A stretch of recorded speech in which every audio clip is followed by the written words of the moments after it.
법학을 공부할 때 답답함이 있었습니다. 가끔 사람들이 가압류 신청을 하면 시간이 얼마나 걸려? 서류를 어떻게 내야 해? 등의 재판 절차와 관련된 질문을 하면 전혀 대답을 해줄 수 없었기 때문이죠. 법 공부는 누구에게 어떤 권리, 의무가 있는지를 판단하는 실체법이 중심이 되다 보니 법이 현실에서 어떻게 적용이 되는지는 실제로 재판을 해본 비법률가보다도 모를 때가 많았던 것 같습니다. 사법연수원에서 민사재판 실무를 공부하면서 법이 이렇게 적용돼서 재판이 행해지는구나를 알게 된 것 같은데, 어쨌든 재판이 실제로 어떻게 진행되는지를 파악하는 것은 쉽지 않은 것 같네요. 이번 시간엔 재판에서 무언가 잘못을 했을 때 제출해야 하는 보정서를 설명해 드리려고 하는데, 실제로 제가 쓰는 보정서를 그대로 보여드리면서 보정서의 구조, 작성법, 제출 타이밍까지 한 번에 정리해 드리도록 하겠습니다.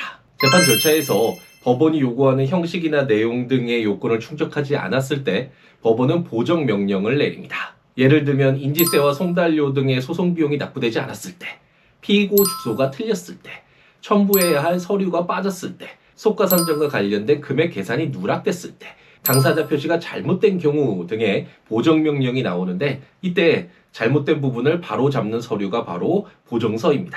실제로 제가 받았던 보정명령을 한번 볼까요? 서울중앙지방법원에서 나온 보정명령이었는데, 사건 번호 그리고 당사자가 특정이 되고 소장에 기재된 피고 주소로 소장 부본이 송달되지 않았다. 송달 불능 사유가 폐문 부재와 수취인 불명. 이 사건에선 피고가 2명이었는데 2명에게 모두 소장이 송달되지 않아서 주소를 보정하라는 보정명령이 나왔고, 보정명령을 받은 날로부터 14일 안에 상대방의 주소를 소명하는 자료를 첨부해서 주소 보정을 하라라는 보정명령이 나왔습니다. 이런 보정명령을 받으면 가까운 주민센터에 가서 보정명령을 제출하고 상대방의 주민등록 초본을 발급받을 수 있거든요. 그를 통해서 주소를 보정하면 되겠습니다. 보정서의 구조는 아주 간단합니다. 딱 3부분만 기억하시면 됩니다. 역시 제가 재판 과정에서 직접 작성해서 제출한 보정서를 한번 볼까요? 우선 보정서라는 제목을 쓰고 사건 번호와 원고 피고를 특정합니다. 동일하죠? 그리고 가장 중요한 내용이라고 할 수 있는 어떤 내용을 보정할 것인지를 적으면 되는데, 이 사건에서는 증인의 주소를 알지 못했었는데 보정명령을 받고 증인의 주민등록 초본을 발급한 뒤에 이렇게 주소, 새로 바뀐 주소를 적고 이렇게 주소를 정정합니다 라는 내용을 적으면 되겠습니다.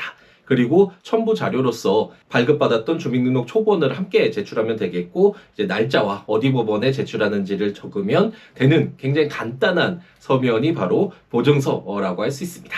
보정서를 처음 작성하는 분들이 하는 실수가 있는데요. 바로 설명을 길게 쓰거나 각종 자료들을 함께 제출하는 경우인데요. 제가 바빠서 주소를 잘못 적었습니다. 그때 자료가 없어서 제가 착각을 해서 등등 이렇게 길고 장황하게 설명하면서 자료를 덧붙이는 경우가 있는데, 보정서에는 이런 것들이 다 필요 없습니다. 보정서는 감정 표현도 사과도 변명도 필요 없는 서류이기 때문에 그냥 이렇게 고쳤다는 것만 적으면 됩니다. 보정서 제출 시 주의할 점이 있는데요. 법원이 7일 이내에 보정하라. 아까 봤던 보정명령에서 14일 내에 보정하라고 나왔었는데, 이렇게 보정 기간을 정해주면 그 기한 내에 보정서를 꼭 제출해야 합니다.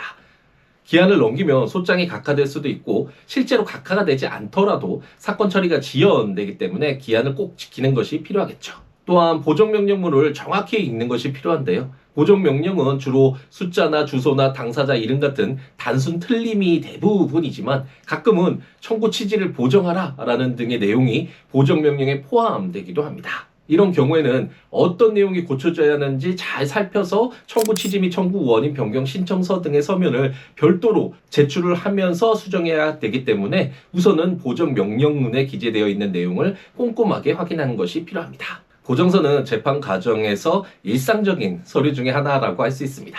처음 보정명령을 받으면 당황하지만 보정서는 재판 과정에서 가장 흔하게 쓰이는 서류 중에 하나이기 때문에 정확한 구조와 형식만 알고 있으면 5분이면 만들 수 있는 간단한 서면이니까요. 법원에서 잘못되었다고 무엇을 고치라 라는 보정명령이 나왔다고 해서 겁내지 마시고 당황하지도 마시고 정확히 무엇을 고쳐야 하는지만 파악한 후에 제가 말씀드린 방식으로 보정서를 작성해서 제출하면 되겠습니다.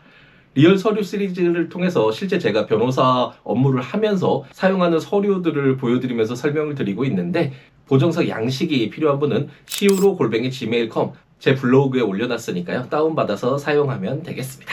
그럼 오늘 하루도 행복 가득하게 채우시기 바랍니다.